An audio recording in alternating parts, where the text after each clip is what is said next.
ahora están gobernando, como en Brasil, como en Venezuela, como en Bolivia, como en Argentina, como en Uruguay, como en Paraguay, como en Ecuador, etcétera. Que hay experiencias democráticas que resultan sencillamente de la voluntad popular. Que hay la voluntad de los gobernantes de articularse con los movimientos sociales para llevar a cabo una política de reducción de las desigualdades. Que es además un continente en el crecimiento, en el que el crecimiento económico está consolidándose y manteniéndose. Es decir, en este universo que además los gobiernos, la mayoría de los gobiernos latinoamericanos, están haciendo políticas que son políticas que frenan a la globalización, en las que reivindican el papel del Estado. La mayoría de ellos, no todos, pero hay una voluntad política de aceptar, de oponerse, digamos, a esta idea de la globalización, que lo económico es más importante que lo político. En América Latina se está demostrando lo contrario. Lo político sigue siendo prioritario porque tiene la legitimidad democrática. Muchas gracias. Passo imediatamente a palavra ao nosso debatedor, professor Emir Sader. Muito obrigado pelo convite. A partir das fraturas que o Ramonet colocou, qual é a grande fratura histórica que marca o período atual no mundo e diretamente na América Latina? O período histórico atual está marcado por duas grandes viradas, as duas de caráter regressivo que instalaram uma nova correlação de forças. Uma, a passagem de um mundo bipolar para um mundo unipolar sob hegemonia imperial norte-americana. Segundo, a passagem de um modelo regulador, keynesiano, de bem-estar social, como quer que se chame, para um modelo neoliberal, desregulador. Esses são os dois marcos que estabelecem o período atual e são duas viradas imensas. No entanto, o caráter mesmo da mudança de modelo fez com que o capitalismo não ingressasse num novo ciclo longo expansivo. A desregulamentação não produziu um incentivo a um novo ciclo de investimentos produtivos, ao contrário, produziu uma imensa transferência de recursos do setor produtivo para o setor especulativo. Então se sabe que mais de 90% dos movimentos econômicos no mundo não são produtivos, não são nem produção, nem venda de bens, são trocas de papéis. Bom, isso fez então com que, paradoxalmente, quando o capitalismo se transforma no único sistema praticamente em escala mundial, ele não consegue se impor um ciclo expansivo da economia. Então nós continuamos num ciclo recessivo, longo, iniciado, em verdade, na década de 70. Há espasmos para cima e para baixo, mas nunca nada que se assemelhe ao ciclo longo expansivo da Segunda Guerra Mundial, aquilo que o Hobsbawm chamou de idade de ouro do capitalismo. Em segundo lugar, no eixo geopolítico, os Estados Unidos se transformaram na única superpotência, no entanto, têm dificuldades de impor a sua ordem em escala mundial. Tendencialmente, produz-se uma decadência da hegemonia americana, sem que apareça no horizonte uma ou várias forças que pudessem se colocar no celular. Então nós temos, pela combinação desses dois fatores, um período histórico contraditório. Hegemonia do campo imperialista e capitalista, no entanto sem capacidade tanto de impor uma ordem mundial estável, quanto de retomar um ciclo expansivo longo. Esse é o marco contraditório que nos encontramos. Diríamos o seguinte: por um lado o capitalismo revela, como o Ramonet recordou, mais do que nunca os seus limites.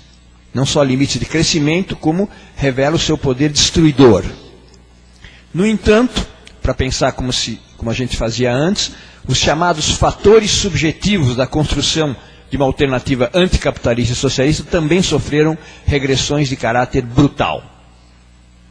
Quer dizer, o desgaste eventual do capitalismo, da hegemonia capitalista no mundo, não encontra a constituição, um processo de construção de fatores subjetivos, de construção de alternativas superadoras.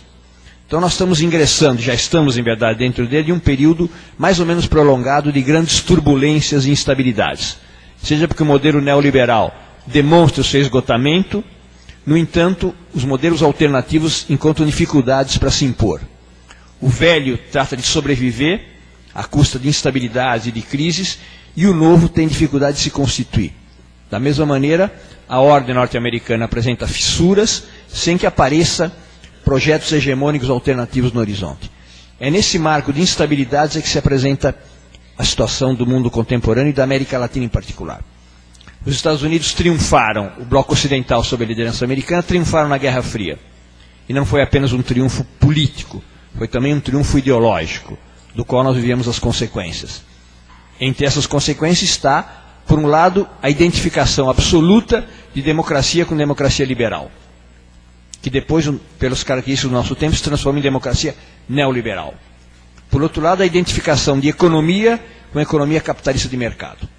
São duas imensas vitórias ideológicas que possibilitam que os Estados Unidos consolidem uma hegemonia político-ideológica muito ampla no mundo atual. É nesse marco que nós nos encontramos hoje em dia. É nesse marco que nós temos que encarar os fenômenos latino-americanos, encarar a crise da democracia, encarar o Fórum Social Mundial. Eu diria que nós estamos vivendo hoje o monopólio de três grandes poderes. O monopólio das armas, o monopólio do dinheiro, o monopólio da palavra. Das armas refletido na hegemonia belicista imperial norte-americana. Do dinheiro, pelo modelo neoliberal, em que tudo se vende, tudo se compra, tudo tem preço, tudo se mercantiliza. E da palavra, refletido no grande monopólio privado, mercantil, de produção de consensos, de venda do estilo de vida norte-americano, estilo shopping center, etc., etc., que é articulado entre um modelo de vida e uma forma de vendê-lo, através da fabricação de consensos, como dizia o Chomsky. É nesse marco que nós vamos enfrentar o próximo Fórum Social Mundial. Eu espero que ele possa atuar nas três direções.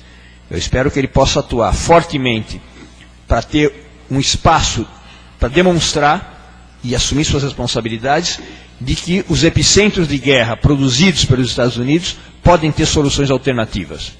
Que é possível, justo, necessário, indispensável, uma solução alternativa para a guerra do Afeganistão, para a Palestina, para a guerra do Iraque, para a guerra da Colômbia.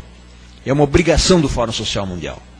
É um espaço nosso que nós temos que assumir como responsabilidades fundamentais. Não haverá um outro mundo possível enquanto ele estiver sob a égide da hegemonia imperial e belicista norte-americana. Os Estados Unidos fazem a guerra e passam por seus intermediários dos processos de paz. Veja o que acontece na Palestina. Então, é um jogo vicioso e nós temos um espaço importante para intervir aí. Em segundo lugar, o monopólio do dinheiro, a construção de modelos alternativos. E aí a América Latina tem um papel fundamental. Não porque se realize aqui na Amazônia, no Pará, em Belém, no Brasil, mas tem que ser um fórum com uma forte presença latino-americana. Presença das experiências latino-americanas. Este é um continente extraordinário. Se agarramos a história contemporânea na América Latina, que iniciou em 59 com a Revolução Cubana, nós tivemos ciclos expansivos revolucionários, derrotas graves e uma extraordinária capacidade de recuperação do movimento progressista na América Latina. Nós começamos, 50 para adiante, com o primeiro ciclo guerrilheiro de guerrilhas rurais, que sofre uma derrota dramática, histórica, com a morte do Che, com o fracasso do projeto que levava para a Bolívia. Aí a topeira latino-americana se desloca para o Chile e vivemos surpreendentemente uma experiência formidável, significativa de tentativa de transição institucional para o socialismo, que termina também com outra derrota grave. Derrota, golpe chileno, golpe uruguaio, morte do Allende e golpe na Argentina, fechando o círculo de ferro das ditaduras militares no Cono Sul.